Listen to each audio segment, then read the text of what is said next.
으로부터 떨어지는 망막박리로 실명을 하게 된 어떤 학생이 있었습니다. 이 학생은 앞을 보지 못하는 실명의 고통과 사회적인 차별을 믿음으로 극복하고 공부를 열심히 해서 연세대학교에 들어갔습니다. 그리고 학교를 졸업하고 이 청년은 미국으로 유학을 가서 미국에서 시각장애인 최초로 한국에 인으로 최초로 박사학위를 받았습니다. 그리고는 미국 백악관의 국가장애위원회 정책차관보 자리까지 올랐던 그런 그 한국 사람이 있습니다. 이 사람이 누구냐 하면 여러분 아시는 것처럼 강영우 박사라는 분입니다. 이분이 쓴 책 가운데 도전과 기적이라는 책에 보면 이런 이야기가 나옵니다. 큰아들이 3살 때 그 아침 식사를 하기 전에 식구들이 앉아서 늘 돌아가면서 기도를 했는데 그 3살 난 큰아들이 고사리 같은 손을 모으면서 아침 식사 기도를 하는데 이렇게 기도를 하더라는 겁니다. 하나님, 제발 우리 아버지 눈 좀 뜨게 해주셔서 나와 같이 야구도 하고 자전거도 타고 좀 놀게 해주세요. 그 3살 먹은 아들이 아침 식사하기 기도를 하는데 이렇게 고사리 같은 손을 모으고 기도하고 있는데 그 기도를 듣는 자기 마음이 무너지는 것 같더라는 거예요. 너무 괴로웠다는 것이지. 아버지가 언젠가는 눈을 뜨게 될 거니까 눈 뜨면 너랑 같이 놀아줄게 이렇게 거짓말할 수도 없고, 예. 실망하고 있는 아들에게 어떻게 희망을 좀 줄까? 자기는 이렇게 고통 가운데 살지만 아들만큼 좀 밝게 키우고 싶은데 어떻게 할 방법이 없더라는 것이지. 그래, 고민하다가 이런 지혜가 또 올랐다는 겁니다. 아들이 잠을 자려고 침대에 올라가는 걸 보고 그 아들 곁으로 갔어요. 이 아버지가 일부러 불을 껐습니다. 앞을 보지 못하는 사람은 불 끄나 마찬가지 아니? 이 아버지가 잠자려고 올라간 아들 곁에 올라가서 침대에 같이 누워가지고 일부러 불을 껐어요. 그리고는 아들에게 성경을 읽어주는 겁니다. 그 맹인들은 점자를 보기 때문에 깜깜해도 책을 읽어요. 아들 곁에 누워서 불 다 끄고 아버지가 성경 이야기를 읽어주고 동화책을 읽어주는 겁니다. 이 아들은 아버지가 읽어주는 성경 이야기, 동화를 읽으면서 이렇게 상상의 날개를 펴고 있을 때 이분이 그랬대. 아들아, 야구나 자전거 타는 것은 엄마랑 타면 돼. 그런데 아빠는 엄마가 해주지 못하는 것, 아빠만 해줄 수 있는 일이 있는 거야. 그게 무엇인지 아니? 이렇게 깜깜한 밤에도 아빠는 내게 성경을 읽어줄 수가 있어. 이건 아무나 할 수 있는 일이 아니고 아빠만 할 수 있는 일이야. 이렇게 아들에게 얘기를 해 주었다는 겁니다. 여러분, 이 이야기를 들으면서 이 사람이 살아온 삶의 자세와 태도가 이 말 속에 다 담겨 있어요. 이분은 그 외상에 의해서 실명하고 말았지만 누구를 원망하거나 불평하거나 자기 신세 한탄하고 살지 않았습니다. 괴롭고 힘들지만 그런 상황 속에서 자기가 할 수 있는 일이 무엇인지를 찾아서 최선을 다하며 살았습니다. 눈은 보이지 않지만 내가 할 수 있는 일이 뭘까? 이걸 찾아가지고 늘 그렇게 긍정적인 마음 가지고 살았더니만 이 사람은 그렇게 훌륭한 사람이 될 수 있었던 것이지요. 우리는 이런 사람들의 삶의 모습을 보면서 인생을 살아가는 삶의 자세를 우리가 배워야 돼요. 하나님 믿는다고 아무나 하나님 복 받고 하나님 믿는다고 아무나 다 능력받는 것 아니거든요. 오늘 본문에 보면 아주 불행한 한 여인이 나옵니다. 이 사람은 유대 여자가 아니에요. 26절에 보면 그 여자를 이렇게 소개합니다. 그 여자는 헬라인이요 수로보니게 족속이라 그랬습니다. 이 여자는 하나님의 백성인 유대 백성 이스라엘 백성이 아니고 하나님을 믿지 않는 헬라인이요 수로보니게 족속의 여인이었다는 겁니다. 그런데 이 여인의 문제는 어린 딸이 아주 흉악한 귀신에 붙들린 겁니다. 귀신이 자기 딸을 괴롭히며 못살게 굴기도 하고 귀신이 자기 마음대로 이 딸을 끌고 다니는 겁니다. 그러니 그 부모의 마음이 어떻게 하겠습니까? 우리가 자식이 아플 때 뭐라 그래요? 자식이 끙끙 아파서 그냥 괴로워할 때 부모는 마음은 어때요? 차라리 내가 아팠으면 좋겠다. 그런 마음 아닙니까? 이게 부모의 마음인데. 그러니까 이 본문에 오늘 이 여인은 얼마나 마음이 괴로웠겠습니까? 귀신이 아이를 조종하면 이 아이는 불 속에도 뛰어들어가. 귀신이 끌어가면 이 아이는 물 속에도 들어가. 아이는 자기 정신이 없이 귀신이 이끄는 대로 들어가는 겁니다. 그러니 그런 모습을 보고 있는 이 어머니의 마음은 어떠했겠습니까? 그런 딸을 고쳐보려고 온갖 노력을 다 하지 않았겠어요? 용하다는 데는 다 찾아가 보고, 네? 해볼 건 다 해보지 않았겠습니까? 그래도 아무 소용이 없는 거예요. 그런 중에 이 여자가 예수님의 소문을 들어요. 예수님은 뭐 하나님의 아들이고 온 세상을 구원하기 위해 온 메시아라고 그러는데 그분에게 가면 어떤 병이라도 다 고친대. 그런 소문을 들은 겁니다. 그분 뭐 안진뱅이도 일으켜 세우시고 맹인도 눈뜨게 하고 중풍병도 고치고 심지어 죽은 자도 살려낸대. 뿐만 아니라 어떤 귀신도 다 쫓아내 주신대. 이런 소문을 들은 거예요. 이 소문을 듣는 순간에 이 여자가 눈이 번쩍 띄었습니다. 아, 그래, 나도 예수님 찾아가면 우리 딸 귀신 쫓아낼 수 있겠구나. 그런 생각이 들었어요. 모든 일을 다 팽개치고 예수님 찾아온 겁니다. 오늘 본문에 보면 그냥 예수의 소문을 듣고 와서 그 발 아래 엎드렸다 그렇게 기록하고 있지만 이 장면을 마태복음 15장에 보면 아주 자세하게 설명하고 있어요. 이방 여자가 유대인하고는 상종하면 안 됩니다. 그러니까 이스라엘 백성들은 하나님의 백성으로 거룩한 백성이기 때문에 유대인들은 사마리아인이나 이방인들은 상종을 안 했어요. 그런데 이 여자는 이방 여자입니다. 예수님 앞에 올 수가 없어요. 그러니까 이 여자가 마태복음 15장에 보면 예수님 뒤를 따라오면서 소리를 지르는 겁니다. 뭐라고 지르는가 하면 다윗의 자손이여 나를 불쌍히 여겨 주십시오.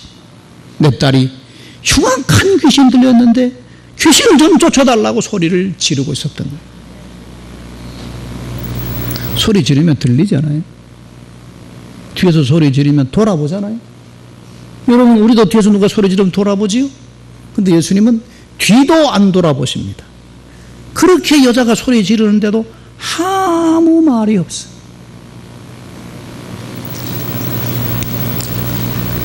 그런데도 이 여인은 계속 따라오면서 소리를 지르는 거예요. 나를 좀 불쌍히 여겨주시고 내 딸 귀신 좀 쫓아내달라고 따라오면서 소리 지르니까 예수님은 아무 대답이 없죠. 뒤도 안 돌아보지요. 견디지 못한 제자들이 예수님께 말을 해요. 저 여자가 너무 시끄럽게 떠들고 있으니까 좀 어떻게 해서 좀 보내지요. 예수님, 아니 너무 시끄럽잖아요. 좀 어떻게 좀 돌려 보내시죠. 그랬습니다. 그러더니만 예수님 말씀이 이렇게 말씀해요. 나는 이스라엘 집에 잃어버린 양 외에는 다른 데로 보내심을 받지 않았다. 이게 무슨 말입니까? 나는 이스라엘 집에 잃어버린 양 외에는 다른 데로 보냄 받지 않았어. 그러니까 저런 이방인에게는 응답할, 말할 아무런 가치도 없다는 것이고 내가 그렇게 보냄받은 사람이 아니라는 얘기죠. 자, 그러면 여러분 같으면 어떻게 하시겠습니까? 여러분이 이 여자라고 칩시다. 예수님 말씀이 나는 이스라엘 집에 잃어버린 양 외에는 다른 데로 보내심을 받지 않았다. 그러면 우리 같으면 아이고 안 되는구나. 그리고 아니 뭐 우리 같은 사람 상대 안 해준다는데 그럼 어떻게 해요? 자, 그러나 이 여인은 이 말을 들었음에도 불구하고 갑자기 뒤에 있던 여자가 앞으로 나오는 겁니다. 앞으로 나와서 오늘 본문에 있는 말씀처럼 그 발 아래 엎드려 절을 하면서 나 좀 도와달라는 거예요. 나 좀 도와달라는 것이지. 이방 여자가 예수님 발 앞으로 와서 가는 길을 가로막았다. 이건 유대인들의 법에 의하면 이건 돌 맞을 짓입니다. 그런데도 이 여인은 예수님 발 앞에 와서 엎드려 절을 합니다. 그냥 죽으면 죽겠다 그런 생각이죠. 왜냐하면 이 여인에게는 이게 마지막 순간이잖아. 지금 예수님 아무런 대답 못 받으면 자신의 삶에 이런 기회 다시 오지 않잖아요. 마지막 기회라고 생각을 한 겁니다. 그냥 죽음을 무릅쓰고 예수님 앞으로 나와서 절을 하면서 간청을 했습니다. 자, 이런 여인을 보고 예수님 하신 말씀이 무엇입니까? 오늘 본문의 27절입니다. 이렇게 앞에 나와서 그 발 아래 엎드려서 그리고 기도하고 간구하고 있는 내 딸에게서 귀신 쫓아내 달라고 간구하는 그 여인의 간구를 들은 예수님께서 하신 말씀이 27절입니다. 예수께서 이르시되 자녀로 먼저 배부르게 먹게 할지니 자녀의 떡을 취하여 개들에게 던짐이 마땅치 않다.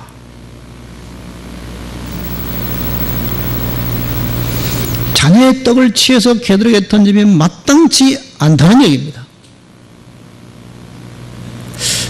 지금까지 예수님께서 이렇게 병든 사람이나 불쌍한 사람을 만났을 때 이렇게 냉정하게 잘라버린 적이 없어요.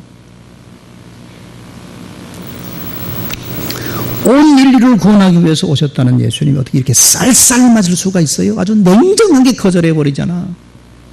자녀로 먼저 배불리 먹게 할지니 자녀의 떡을 취해서 개들에게 던질 수가 없다는 얘기. 얼마나 쌀쌀 맞아요. 냉정하게 거절해버리는 것 아니겠습니까? 아니 온 세상을 구원하러 왔다는 메시아가 이렇게 쌀쌀 맞아도 되는 겁니까? 우리가 생각하기도 너무했다 그런 생각이 들지 않아요? 이 여인이 얼마나 힘들고 어려웠겠습니까? 딸아이가 귀신 들려가지고 불 속에 뛰어들어가고 물 속에 건져놓으면 그냥 그러니까 동네 사람들이 비웃고 조롱하고 얼마나 힘들었겠어요. 근데 예수의 소문을 듣고 어떻게 좀 해보려고 찾아왔는데 예수님마저 자기를 개 취급하는 거예요. 응? 자녀의 떡을 취해서 개들에게 던짐이 마땅치 않다. 예수님마저도 자기를 차별하고 무시하는 겁니다. 예수님 말 뜻이 뭡니까? 이런 뜻입니다. 나는 하나님의 백성인 이스라엘 백성 중에서 잃어버린 사람들을 찾아서 구원하려고 왔다. 그렇기 때문에 먼저 이스라엘 백성을 구원하는 것이 먼저다. 나는 아직 이스라엘 땅을 다 돌아다니지 못했다. 아직도 이스라엘 백성을 다 구원하지 못했는데 이방인들의 구원의 문제까지 손댈 시간이 없다. 그냥 부드럽게 말하면 이런 얘기지요. 이 얘기가 자녀로 먼저 배불리 먹게 할지니 자녀의 떡을 취해서 개들에게 던짐이 마땅치 않다는 말은 그 말 아닙니까? 자, 이 말 이해가 갑니다. 그렇다면 아니 여진 불러서 내가 이렇고 이러니 지금 널 도와줄 수가 없다. 그렇게 잘 설명하고 돌려보낼 일이지. 아니 이렇게 개 취급하면서 모욕을 주고 돌려보내면 되는 겁니까? 그리 너무했다는 얘기요. 그렇다면 잘 설명하면 될 거 아니에요. 설명하고 내가 여차여차 해서 너를 지금 도와줄 수 없으니까 뭐 나중에 오라든지 뭐 그래야 될 거 아니에요. 예수님께서 그냥 개 취급을 하고 그냥 모욕을 주고 있는 말씀을 하는 거예요. 물론 뭐 당시 유대인들은 이 사마리아 사람들을 개 취급했습니다. 사마리아 사람들은 어떤 사람들입니까? 원래 이스라엘 백성과 하나였는데 솔로몬 임금 말년에 나라가 두 쪽으로 나눠지잖아요. 우리처럼 북이스라엘과 남유대왕국으로 나눠지지 않아요. 근데 북쪽 이스라엘 나라는 아수르 나라에 멸망당해 버립니다. 근데 아수르의 정책은 이 유대인들은 자기들끼리만 순수 혈통을 유지하고 하나님을 섬기는 걸 보면 어떻게 이들의 신앙을 무너뜨려 버릴까 생각하다가 아수르 사람들을 절반을 이주시키고 북이스라엘에 살고 있는 유대인들을 반을 이주를 시킨 거예요. 섞여 살게 한 겁니다. 섞여 살다 보니까 당연히 그들의 영향을 받아서 안 믿는 사람들과 결혼을 하고 이방인들과 결혼을 하고 피를 섞어버렸어요. 순수 혈통을 유지하지 못했어요. 그리고 저들은 우상 숭배하고 이방인들의 문화와 관습을 그대로 받아들이고 살았기 때문에 유대인들 생각에는 저 사람들은 저거 완전히 개 같은 사람들이에요. 그래서 유대인들은 사마리아인들을 비하하는 의미로 개 취급한 겁니다. 그런데 뭐 일반 사람들이야 그러다 치더라도 예수님 생각은 달라야 되는 거 아닙니까? 근데 예수님 입에서 나오는 말이 개라는 겁니다. 자, 이건 좀 너무했다는 생각이 우리도 들잖아요. 예수님은 다른 사람과 달라야 되잖아요. 자, 이런 예수님으로부터 자녀의 떡을 취해서 개 같은 너희들에게 던짐이 마땅치 않다는 아주 모욕적인 말을 들은 이 여인의 반응이 뭡니까? 만약 여러분들이 어려운 문제가 있어서 특별히 작정하고 예배당에 나와서 혼자 기도하고 있는데 하나님 너무 힘드니까 날 좀 도와달라고 막 기도하고 있는데 하늘에서 음성이 들려와. 이런 개 같은 여자야. 어디 네가 나한테 감히 기도를 하느냐. 그러면 여러분들 어떻게 하시겠어? 하나님도 참 그럴 수 있어요? 그리고 기도 중단하고 당장 문 열고 나가버릴 겁니다. 자, 근데 이 여인의 대답이 뭡니까? 28절이거든. 여자가 대답하여 이르되 주여 올소이다마는 상 아래 개들도 아이들이 먹던 부스러기를 먹습니다. 무슨 말이에요? 옳다는 얘기지. 주님 말씀이 옳다는 얘기야. 뭐가 옳아요? 자기는 개 같은 여자라는 말이 옳다는 얘기입니다. 이 정도면 대단하지요. 저는 개 같은 여자입니다. 주님 말씀이 옳습니다. 그런 얘기잖아. 보통 사람 같으면 이 말 듣고 가만히 있겠어요? 아니 뭐라고요? 내가 개 같은 여자라고요? 당신은 얼마나 그렇게 거룩하게 살았냐 말이야. 응? 온 세상을 구원하기 위해 때 왔다는 메시아라는 사람이 이렇게 사람을 무시하고 차별하고 개 취급해도 되는 거냐고. 사람 우습게 봤구만. 어디 한번 해봅시다. 그리고 그냥 한바탕 할 만도 한데 이 여자는 달랐어요. 그런 모욕적인 말을 듣고도 전혀 분노하지 않고 차분하게 말해요. 주님 옳습니다. 저는 개 같은 여자입니다. 그러나 개들도 상 아래 있다가 아이들이 먹던 부스러기를 먹습니다. 그러니 부스러기 같은 은혜라도 제게 주십시오. 자, 여러분 얼마나 간절하고 얼마나 적극적이고 얼마나 긍정적인 자세입니까?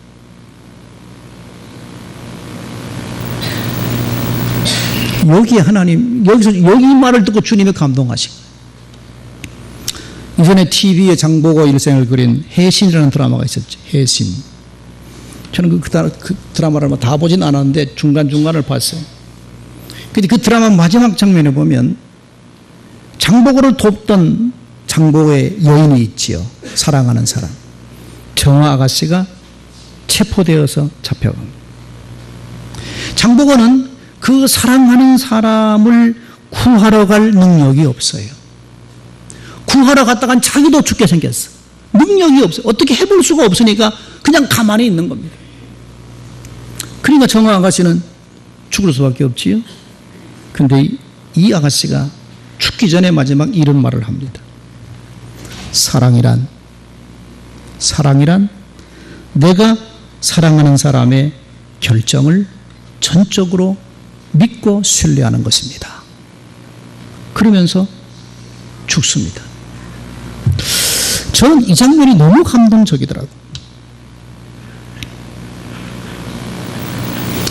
사랑하는 장보고를 위해서 자신의 모든 것을 바치고 도와요. 근데 붙잡힌 거야. 억울하게. 자기가 죽게 생겼어. 그럼 장보고가 자기를 구하러 와야 되는 거 아닙니까? 목숨을 걸고. 그게 사랑 아니에요? 근데 안 오는 겁니다. 자기는 죽게 생겼는데 안 와요. 아무 연락이 없어요. 근데 자기는 죽게 생겼어요. 그럼 여러분 죽을 때 뭐라고 말하겠습니까? 배신자라고. 그 사람 믿었더니만 헛것이라고 말하지 않겠어요? 아닙니다. 정화 아가씨는 그렇게 말하네요. 사랑이란 사랑하는 사람의 판단과 결정을 전적으로 믿고 신뢰하는 겁니다. 그리고 죽어요. 오늘 본문에 나오는 이 여인의 자세, 정말 주님이 감동하시고, 주님의 입에서는 개들에게 던지면 마땅치 않다고 냉정하게 거절하고 모욕적으로 거절하는데 이 여인의 대답은 뭡니까? 주님 옳습니다. 저는 개 같은 여자입니다. 그러나 개들도 상 아래서 주의 자녀들이 먹던 부스러기를 먹습니다. 그러니 내게 부스러기 은혜라도 주십시오. 대단한 자세지요. 대단한 자세입니다. 보통 사람의 자세가 아니에요.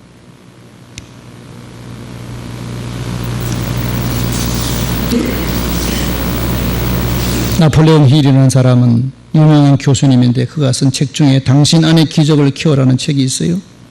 당신 안에 기적을 채워라. 당신 안에서 기적을 일으켜라. 그분 책은 심플합니다. 기적을 만드는 힘은 자기 안에 있다는 것이죠. 자기 안에. 성공의 에너지는 언제나 긍정적인 자세에 있다는 얘기입니다. 이 긍정적인 자세가 기적을 만들어낸다는 것이지요. 오늘 이 여인에서 우리는 그런 믿음을 보는 겁니다. 그런 믿음을 봐요. 주님 옳습니다. 개들도 주인의 상 아래 떨어지는 부스러기를 먹습니다. 자, 이 말을 들은 예수님께서 이 여인에게 뭐라고 말씀하십니까? 29절이거든. 예수께서 이르시되 이 말을 하였으니 돌아가라. 귀신이 내 딸에게서 나갔느니라. 여기서 중요한 말씀이 뭐죠? 예수님 말씀 가운데 중요한 말씀은 이 말을 하였으니 돌아가라. 귀신이 내 딸에게서 나갔느니라. 이 말은 무슨 말입니까? 이 말은 무슨 말이에요? 주여 옳습니다. 저는 개 같은 여자입니다. 그러나 개들도 아이들이 먹던 부스러기 은혜를 먹지 않아요. 부스러기 은혜라도 달라고 하는 그 겸손함, 그 믿음, 그 끈질김,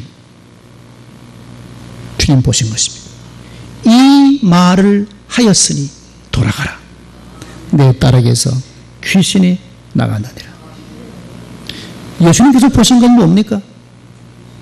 이 여인의 마음의 자세와 이 여인이 어떤 반응을 보이는가를 보시기 위함이었어요. 그러니까 예수님께서 이 여인에게 모욕적인 말을 한 것은 본심이 아니었어요. 시험해 보기 위함이었어요. 내가 이런 말을 해도 이 여인이 어떻게 나올 건가를 주님은 보시기 위함이었지요. 그런데 여인은 놀라운 대답을 한 것이죠. 모욕적인, 냉정하게 안 된다는 얘기를 했는데도 이 여인은 주여 올소이다마는 상 아래 개들도 아이들이 먹던 부스러기를 먹습니다. 이 믿음, 이 자세, 이걸 주님이 보시고 싶어 했는데 바로 이 여인은 그런 마음의 자세가 있었어요. 예수님 말씀하시기를 이 말을 하였으니 돌아가라. 너의 딸에게서 귀신이 나갔다. 우리가 신앙의 삶을 살아가면서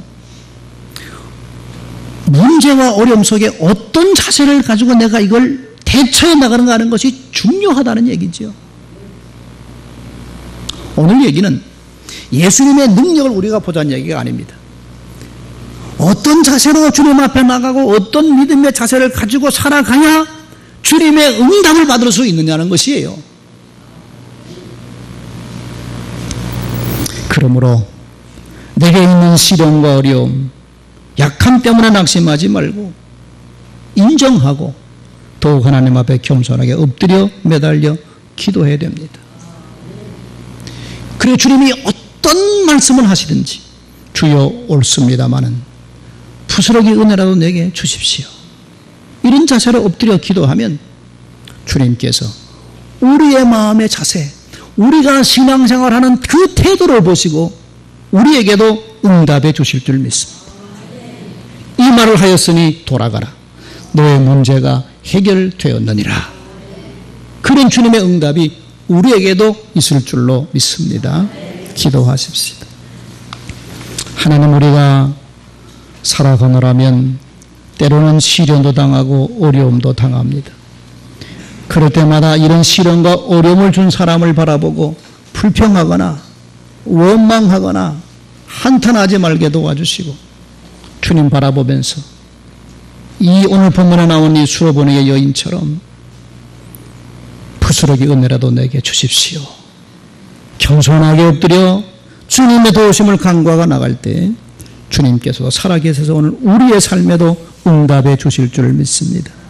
그런 기적을 체험하는 우리들 되게 하여 주옵소서. 예수님 이름으로 기도드립니다. 아멘.